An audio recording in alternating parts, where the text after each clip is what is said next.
Siamo arrivati ormai in conclusione, una serata eccezionale, veramente riconosciuta da tutti gli invitati e dagli chef stessi. La vittoria è andata a un piatto molto interessante, lei come l'ha valutata? Molto interessante, io non potevo che valutarlo con grande favore, perché è un piatto assolutamente interessante. Martino, che è un personaggio di grandissimo spessore, è riuscito ad utilizzare delle materie di primissimo ordine, ma anche il latte di capra per esempio è un'idea che solo un artista, un genio, io ho questa mia... Ha fatto la differenza questa...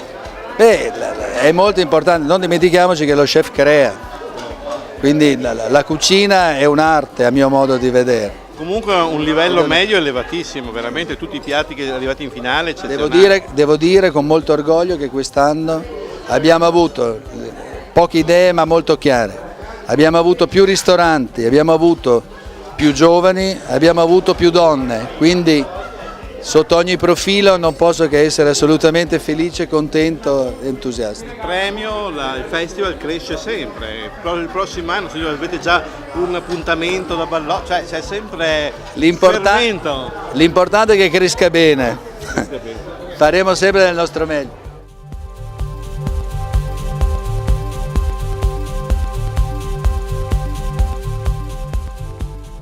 Il Presidente ti ha fatto un sacco di elogi, ha detto che veramente questo latte di capra ha veramente fatto la differenza. Una marcia in più, su un altro livello.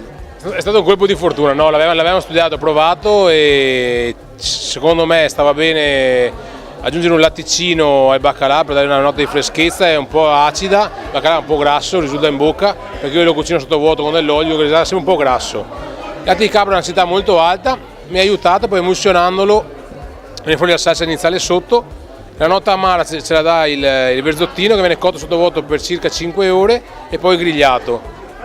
E per dare un tocco che esaltasse un po' tutti i gusti, questa pera cotta ridotta con aceto di riso quasi dell'80%, dunque da un chilo di succo di pera 150 grammi ne risulta, pochissimo, è un ettaro di pera. Bisogna riconoscere comunque che certe materie prime non sono per tutti. Non sono per tutti. Prossimo anno onore al merito, onore al merito. Prossimo anno in giuria. Non lo so, è la prima volta che mi tocca vincere, dunque il prossimo anno in giuria va benissimo allora, ok? In giuria sarà. Bene. Ok. Complimenti ancora. Grazie mille a voi. E complimenti al festival. Grazie.